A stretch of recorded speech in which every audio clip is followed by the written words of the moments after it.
அல்லாஹ் ரப்புல் ஆலமீன் சொல்லுகின்றான், ஹத்தா இதா ஜாஅ அஹதஹுமுல் மௌத் قال رب ارجعون.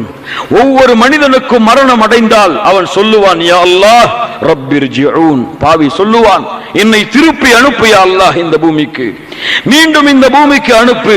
லஅல்லி அஅமலு ஸாலிஹன் ஃபீமா தரக்த். நான் விட்டு வந்த அமல்களை செய்து வந்து விடுகிறேன் யா அல்லாஹ். கல்லா இன்னஹா கலிமத்துன் ஹுவ காயிலுஹா வ மின் வராஇஹிம் பர்ஸகுன் இலா யௌமி யுபஅஸூன்.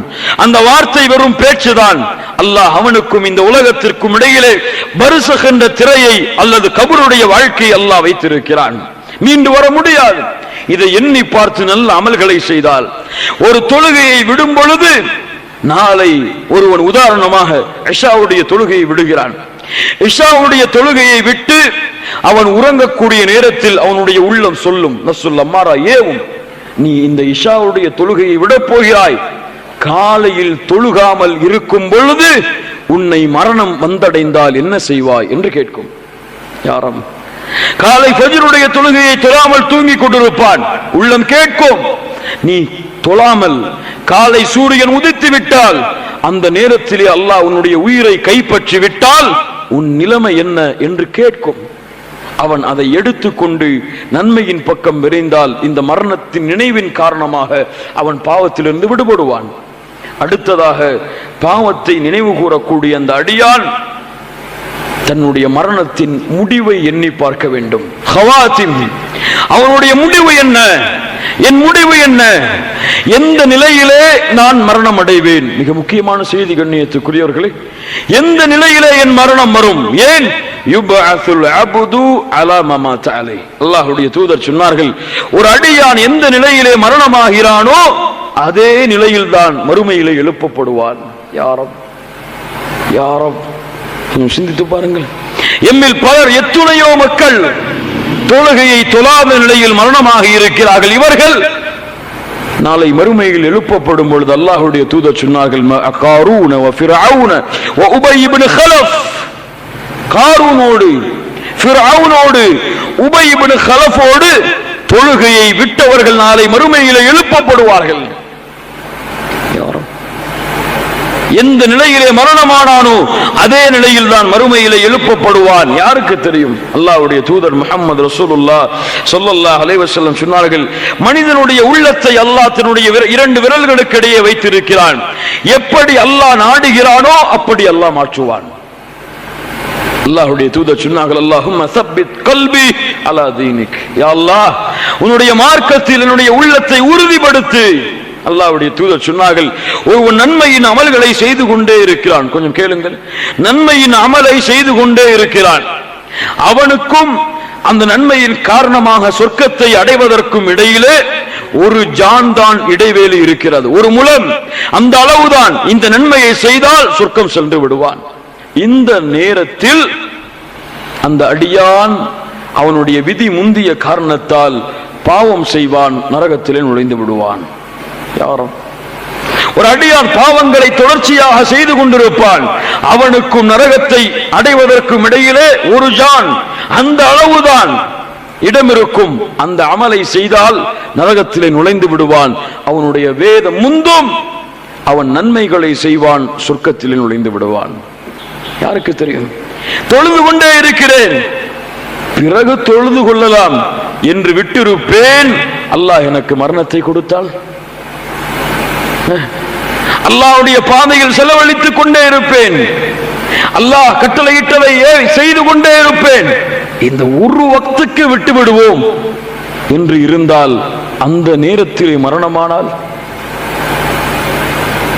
மரணத்தின் முடிவை அஞ்சிக் கொள்ள வேண்டும் கண்ணியத்துக்குரியவர்களே. ஆனால் அல்லாஹ் யாருக்கு நலவை நாடுகிறானோ, அல்லாஹ்வுடைய தூதர் சொன்னார்கள், அல்லாஹ் யாருக்கு நலவை நாடுகிறானோ அவர்கள் மரணமாவதற்கு முன்னால் நல்ல அமல்களை செய்யக்கூடிய பாக்கியத்தை அல்லாஹ் கொடுப்பான். அந்த நல்ல அமல்கள் செய்து கொண்டிருக்கும் நிலையிலேயே அல்லாஹ் அவர்களின் உயிரை கைப்பற்றுவான். அல்லாஹ் ரப்புல் ஆலமீன் அந்த பாக்கியத்தை கொடுப்பானாக. உலகத்திலே பார்க்கிறோம், சிலரை பார்த்தால் உது செய்துவிட்டு பள்ளிக்கு வருவார்கள், மரணமாக இருப்பார்கள். சிலரை பார்த்தால் சுஜூதிலே மரணமாக இருப்பார்கள்.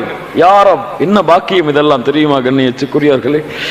என்ன அருள் தெரியுமா இதெல்லாம்? அல்லாஹ்விடத்திலே கேளுங்கள். அல்லாஹ்விடத்திலே கேட்டு பெறுங்கள். யா அல்லாஹ், என் மரணத்தின் முடிவை நல்ல மரணமாக ஆக்கிவை. உன்னை நினைத்துக் கொண்டிருக்கும் நிலையிலே, உன்னை பற்றி பேசிக் கொண்டிருக்கும் நிலையிலே, உனக்கு முன்னால் உனக்கு அருகாமையில் சுஜூதிலே இருக்கக்கூடிய நிலையிலே யா அல்லாஹ் என் மரணத்தை ஏற்படுத்து. அல்லாஹ்விடத்திலே கேளுங்கள் கண்ணியத்துக்குரியவர்களே. அல்லாஹ் நலவை நாடினால் அவன் உள்ளத்திலே சுமந்திருக்கக்கூடிய தக்குவா இஹ்லாஸின் காரணமாக அல்லாஹ் அந்த பாக்கியத்தை அவனுக்கு கொடுப்பான். அல்லாஹ் ரப்புல் ஆலமீன் எமக்கு அதை அருள் செய்வானாக. கண்ணியத்துக்குரியவர்களே, அதற்கு பிறகு ஜனாசாவோடு தொடர்பு கொள்ளுதல். எப்படி? ஜனாசாக்கள், அல்லாஹ் ரப்புல் ஆலமீன் உயிரை எடுத்து இந்த பூமியிலே வெறும் உடம்பாக இருக்கக்கூடிய ஜனாசாக்களை கழுவுதல், ஜனாசா தொழுகையில் கலந்து கொள்ளுதல், ஜனாசாவை சுமந்து செல்லுதல், எங்கெல்லாம் இது நடக்கிறதோ அங்கெல்லாம் தொடர்ச்சியாக பயணம் செய்தல். அல்லாஹ்வுடைய தூதர் சொன்னார்கள், ஒரு மனிதன் வந்து கேட்டார், அல்லாஹ்வுடைய தூதரை, என் உள்ளம் இறுகி இருக்கிறது, இறுக்கமாக இருக்கிறது, என்ன செய்வது? அல்லாஹ்வுடைய தூதர் சொன்னார்கள், ஜனாசாவை குளிப்பாட்டு. என்ன சொன்னார்கள்? ஜனாசாவை குளிப்பாட்டு, அந்த நிலைமையை பார், உன் உடல் அப்படி இருக்கக்கூடிய நிலைமையை அஞ்சிக்கொள். என்ன செய்ய முடியும்? முன்னால் உன்னை குளிப்பாட்டுவார்கள், உன்னுடைய நீ மறைத்து வைத்த உறுப்புகளை கழுவுவார்கள், உன்னுடைய உடலை எல்லோரும் பார்ப்பார்கள்.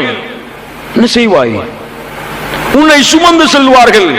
என்ன செய்ய முடியும்? முன்னால் தடுக்க முடியுமா? இப்படிப்பட்ட ஜனாசாவுடைய நிலையோடு அந்த இடங்களோடு எம்முடைய வாழ்வை தொடர்பு கொள்ளுதல். எங்கெல்லாம் ஜனாசாவின் செய்தி கேள்விப்படுகிறோமோ அங்கெல்லாம் சென்று அந்த ஜனாசாவை பார்த்து மரணத்தை நினைவு கொள்ளுதல்.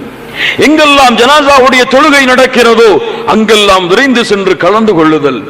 எங்கெல்லாம் ஜனாசா சுமந்து செல்லப்படுகிறதோ அந்த ஜனாசா சுமந்து செல்லக்கூடிய கூட்டத்தில் நாமும் பங்கு கொள்ளுதல்.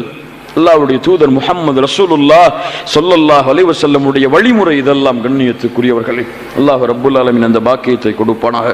அதற்கு பிறகு கபூர்களை சந்தித்து மன்னரையின் வாழ்க்கையை ஒவ்வொரு நாளும் நினைவு கொள்ளுதல். அல்லாஹ்வுடைய தூதர் சொன்னார்கள் ஆண்களுக்கு, ஆண்களே, கபூர்களை செல்வதை விட்டு உங்களை தடுத்திருந்தேன், ஆனால் நீங்கள் செல்லுங்கள், இப்போது கபூர்களை ஜியாரத் செய்யுங்கள். ஏன்? அது உங்களுக்கு மரணத்தை, மறுமையை நினைவுபடுத்தும். உஸ்மான் ரலியல்லாஹு அன்ஹு கபூர்களை சந்திப்பார்கள், மயக்கம் அடித்து கீழே விழுந்து விடுவார்கள். சஹாபாக்கள் கேட்பார்கள், உஸ்மானே, இவ்வளவு செய்திகளை கேள்விப்படுகிறாய், ஆனால் மன்னரையை பார்க்கும் பொழுது மட்டும் அழுகிறாயே, ஏன்? உஸ்மான் அவர்கள் சொன்னார்கள் ரலியல்லாஹு அன்ஹு, கபூர்தான் மறுமையின் வாழ்க்கையின் முதல் வீடு, மறுமையின் வாழ்க்கையின் முதல் வீடு. இந்த வீட்டிலே யார் ஜெயித்தானோ இவனுக்கு தான் மற்ற வாழ்க்கைகளும் வெற்றியாகும். இந்த வீட்டின் வாழ்க்கையில் யார் தோற்றானோ இவனுடைய மற்ற வாழ்க்கைகள் எல்லாம் தோற்றுவிடும். கபூர்களை சந்தியுங்கள் கண்ணியத்துக்குரியவர்களே, ஜியாரத் செய்யுங்கள், கபூர்களை சந்தித்து மரணத்தின் நினைவை ஏற்படுத்துங்கள். இதே நிலையில்தான், இதே மண்ணாலான குழியில்தான், இதே கபூர் குழியில் தான் நானும் அடக்கப்பட போகிறேன் என்ற எண்ணத்தை உள்ளத்திலே யார் சுமக்கிறானோ, யார் அதன் மீது அதனோடு வாழ்வை தொடர்பு கொள்கிறானோ, அதற்காக இந்த உலகத்திலே நன்மைகளை தேடுகிறானோ, பாவங்கள் இருந்து விடுபடுகிறானோ, இவனுக்கும் அல்லாஹ் ரப்புல் ஆலமீன் பாவங்கள் இருந்து விடுபடக்கூடிய வாய்ப்பை கொடுப்பான். அதற்கு பிறகு நாளை மறுமையின் அல்லாஹ்விற்கு முன்னால் நிற்கக்கூடிய நிலையை பயப்படுதல். வத்தகு யௌமன் துர்ஜஊன ஃபீஹி இலல்லாஹ், அல்லாஹ் சொல்லுகிறான், வத்தகு யௌமன் துர்ஜஊன ஃபீஹி இலல்லாஹ், அல்லாஹ்வை பயந்து கொள்ளுங்கள், நாளை மறுமையிலே அல்லாஹ்விற்கு முன்னால் நிற்கக்கூடிய அந்த நிலைமையை அஞ்சிக் கொள்ளுங்கள், பயந்து கொள்ளுங்கள். அல்லாஹ் எச்சரிக்கை செய்கிறான், வஅம்மா மன் காஃப மகாம ரப்பிஹி வனஹ அன்-நஃப்ஸ அனில் ஹவா, யார் நாளை மறுமையில் அந்த ரப்புக்கு முன்னால் நிற்க வேண்டும் என்பதை பயந்து தன்னுடைய உள்ளத்தை மனோ இச்சையான மிகப்பெரிய பாவத்திலிருந்து பாதுகாத்தார்களோ, ஃபஇன்னல் ஜன்னத ஹியல் மஅவா, அவர்களின் தங்குமிடம் சொர்க்கமாக அமையும். யார் அல்லாஹ்விற்கு முன்னால் நிற்க போகிறேன் என்பதை அஞ்சி உலகத்திலே பாவங்கள் இருந்து பாதுகாத்து நஃப்ஸை மனோ இச்சையிலிருந்து தடுத்துக் கொண்டார்களோ, ஃபஇன்னல் ஜன்னத ஹியல் மஅவா. யாரும் தொழுகை இல்லாத நிலையில் என் ரப்புக்கு முன்னால் நின்றால் என் நிலை என்ன? அல்லாஹ்வை வணங்காமல், அல்லாஹ்வை அழைக்காமல், அல்லாஹ்விற்கு இணை வைத்து அல்லாஹ்விற்காக மட்டும் காரியங்களை செய்யாமல், அல்லாஹ் தடுத்ததை தடுத்துக் கொண்டு ஏவியதை செயல்படுத்தாமல் என் ரப்புக்கு முன்னால் நின்றால் என் நிலை என்ன? என்று ஒவ்வொருவரும் ஒவ்வொரு நாளும் தன்னை மறுமையை குறித்து, அல்லாவின் சந்திப்பை குறித்து, இதை செய்யாதே, நாளை மறுமைக்கு முன்னால் இந்த குற்றம் அல்லாவிற்கு முன்னால் வெளிப்படுத்தப்படும், அல்லாவிற்கு முன்னால் இந்த குற்றத்தை சுமந்த அடியானாக நீ நிற்பாய் என்று எச்சரித்துக் கொண்டிருந்தால் அவனுடைய வாழ்க்கை பாவங்களிலிருந்து விடுபடும். அடுத்ததாக அவனுக்கு சாட்சி சொல்லப்படக்கூடிய விஷயங்களை குறித்து அவன் பயப்படுதல். ஆம், இந்த உலகத்திலே வாழ்கிறோம், நம்முடைய அமல்கள் பதிவு செய்யப்படுகிறது. கிராமன் காத்திபீன், மலக்குகளை கொண்டு அல்லாஹ் பதிவு செய்கிறான் புத்தகமாக. இந்த புத்தகம் நாளை வறுமையிலே எமக்கு கொடுக்கப்பட்டு, கிதாபக், உன் புத்தகத்தை நீ படி,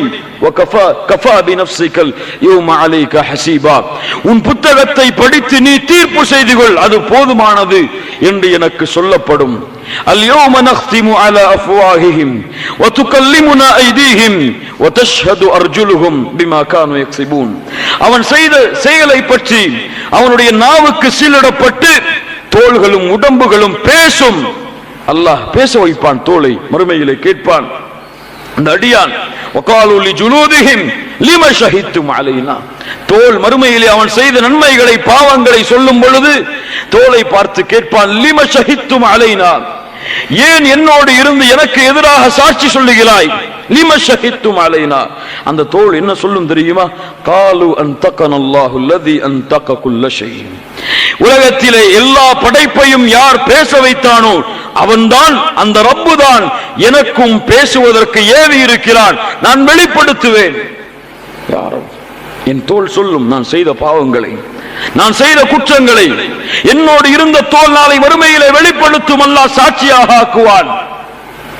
அவனுடைய புத்தகம் நன்மை தீமைகள் என எல்லாம் மா யல்ஃபிது மின் கௌலின் இல்லா லதைஹி ரகீபுன் அதீத், ஒரு வார்த்தை விடாமல் பதிவு செய்யப்பட்ட ஏடு மறுமையிலே கொடுக்கப்படும் அவனுடைய கரத்திலே. அஞ்சிக் கொள்ளுங்கள்.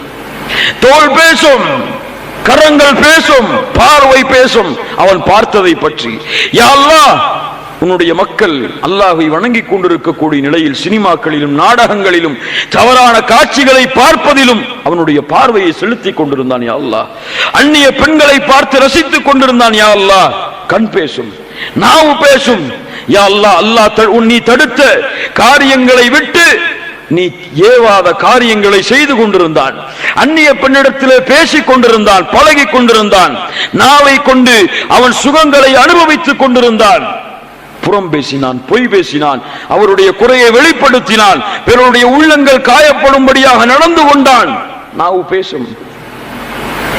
தராசுகள் நிறுத்தப்படும். நன்மையின் தராசு, தீமையின் தராசு, எதன் எடை கணக்கிறதோ அதற்குரிய கூட்டமாக அவர்கள் மாறுவார்கள்.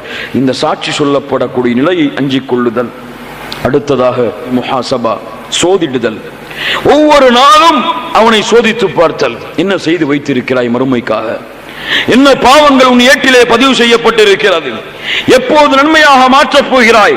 யா அய்யுஹல்லதீன ஆமனு தகுல்லாஹ் வல் தன்துர் நஃப்ஸும் மா கத்தமத் லிகத். ஈமான் கொண்டவர்களே, ஆம், எமக்கும் இந்த அழைப்பு சொந்தமானதென்றால், ஈமான் கொண்டவர்களாக நாம் இருந்தால் அல்லாஹ் சொல்கிறான், அல்லாஹ்வை அஞ்சிக் கொள்ளுங்கள். வல் தன்துர் நஃப்ஸும் மா கத்தமத் லிகத். நாளை மறுமைக்காக அவர்கள் எதை சேர்த்து வைத்திருக்கிறார்கள் என்பதை அவர்கள் பார்த்து கொள்ளட்டும். வல் தன்துர், பார், நீ பார், என்ன வைத்திருக்கிறாய், என்ன நன்மை இருக்கிறது, எத்துணை தொழுகை இருக்கிறது, எதை விட்டு இருக்கிறாய், எத்துணை அல்லாஹ்வுடைய இபாதத்தை செயல்படுத்தி இருக்கிறாய், அல்லாஹ்விற்கு நீ கொடுக்கக்கூடிய நேரம் என்ன, அல்லாஹ்வை நினைப்பதற்கு நீ கொடுக்கக்கூடிய நேரம் என்ன, அல்லாஹ்வை அழைப்பதற்கு நீ கொடுக்கக்கூடிய நேரம் என்ன, சோதிடு. வல் தன்துர், பார். நீ அல்லாஹ்வுடைய தூதரிடத்தில் ஒருவர் வந்து கேட்டார், அல்லாஹ்வுடைய தூதரே, மறுமை எப்போது வரும்? அல்லாஹ்வுடைய தூதர் கேட்டார்கள், மறுமை எப்போது வரும் என்பதை விடு, மறுமைக்காக எதை தயார் செய்து வைத்திருக்கிறாய்? நடக்காதா மறுமை? நிறுத்தப்பட மாட்டாய் அல்லாஹ்விற்கு முன்னால்? அல்லாஹ் உன்னுடைய அமல்களை விசாரணை செய்ய மாட்டாரா? 4 கேள்விகளுக்கு பதில் சொல்லாமல் அல்லாஹ்வின் சன்னிதானத்தில் இருந்து உங்களுடைய பாதங்களை நகட்ட முடியாது. அன் உம்ரிஹி ஃபீமா அஃப்னா, வாழ்க்கை எப்படி கழித்தாய்? வான் ஷபாபிஹி ஃபீமா அப்லா, வாலிப பருவத்தை எப்படி கழித்தாய்? வான் மாலிஹி மின் ஐன தஸபஹு வ ஃபீமா அன்ஃபகா, நீ சம்பாதித்த செல்வத்தை எப்படி சம்பாதித்தாய், செலவழித்தாய்? நீ கற்றுக்கொண்ட கல்வியை எந்த அளவு செயல்பற்றி நடந்தாய்? பதில் சொல்.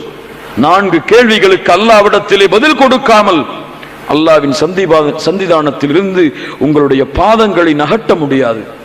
அஞ்சிக் கொள்ளுங்கள் கண்ணியத்துக்குரியவர்களை. சாதாரண ஹதீசுகள் அல்ல இதுவெல்லாம். உமர் அவர்கள் அதனால் தான் சொன்னார்கள், ரலியல்லாஹு அன்ஹு, ஹாசிபு அன்ஃபுஸகும் கப்ல அன் துஹாசபு. உங்களை அல்லாஹ் விசாரிப்பதற்கு முன்னால் நீங்கள் உங்களை விசாரியுங்கள். யா ரப், அழகான வார்த்தை, கொஞ்சம் கேளுங்கள். உங்களை அல்லாஹ் விசாரிப்பதற்கு முன்னால் நீங்கள் உங்களை விசாரியுங்கள். அல்லாஹ் உங்களை விசாரிப்பதற்கு முன்னால் நீங்கள் விசாரியுங்கள். அல்லாஹ் உங்களுடைய நன்மையின் தராசை எடை போடுவதற்கு முன்னால் நீங்கள் எடை போடுங்கள் உங்கள் நன்மைகளை. உமர் அவர்கள் சொன்னார்கள், யார் இந்த உலகத்திலே தங்களை விசாரித்துக் கொண்டார்களோ இவர்களுக்குத்தான் மறுமையின் விசாரணை லேசாக அமையும். முஹாசபா, சோதிடுதல். இரவிலே ஒவ்வொரு நாளும் உறங்கும் பொழுது இன்று நான் செய்த பாவங்கள் என்ன, என்ன குற்றங்கள் செய்தேன், என்ன நன்மைகள் வைத்திருக்கிறேன், என்ன பாவங்களை தொடர்ந்து கொண்டிருக்கிறேன், இதை விடுவதற்கு என்ன வழி, இதை விட்டு நான் மீள்வதற்கு என்ன வழி, யா அல்லாஹ் எனக்கு உதவி செய், என் பாவங்களை மன்னித்து விடு என்று ஒவ்வொரு நாளும் அல்லாஹ்விடத்திலே முஹாசபா செய்து பாவ மன்னிப்பை தேடுதல். அல்லாஹ்வுடைய தூதர் முஹம்மது ரசூலுல்லாஹ் ஸல்லல்லாஹு அலைஹி வஸல்லம் சொல்கிறார்கள், முன்பின் பாவங்கள் மன்னிக்கப்பட்ட தூதர் சொல்கிறார்கள், ஒவ்வொரு நாளும் 70 முறை அல்லாஹ்விடத்திலே இஸ்திக்ஃபார் பாவ மன்னிப்பை தேடுகிறேன். யா ரப். சஹாபாக்கள் ஒரு சபையிலே அல்லாஹ்வுடைய தூதர் பாவ மன்னிப்பை தேடிக் கொண்டிருக்கிறார்கள். எண்ணுகிறார்கள், ரப்பி கஃபிர்லி அல்லாஹும்ம கஃபிர்லி என்று அல்லாஹ்வுடைய தூதர் ஒரு சபையிலே 100 முறை சொன்னார்கள். நாமெல்லாம் எவ்வளவு பாவங்களோடு குற்றங்களோடு அல்லாஹ்விற்கு மாறு செய்யக்கூடிய தன்மைகளோடு தொழுகையை மறந்து வணக்க வழிபாடுகளை மறந்து அல்லாஹ் தடுத்ததை மறந்து அல்லாஹ் ஏவியதை மறந்து அனைத்தையும் பாவங்களாக குற்றங்களாக மூட்டை மூட்டைகளாக நாளை மறுமையிலே அந்த ரப்புக்கு முன்னால் நிறுத்துவதற்கு எடுத்து செல்ல காத்து கொண்டிருக்கிறோமே. நாம் எல்லாம் எவ்வளவு அல்லாஹ்விடத்திலே பாவ மன்னிப்பை தேட வேண்டும்.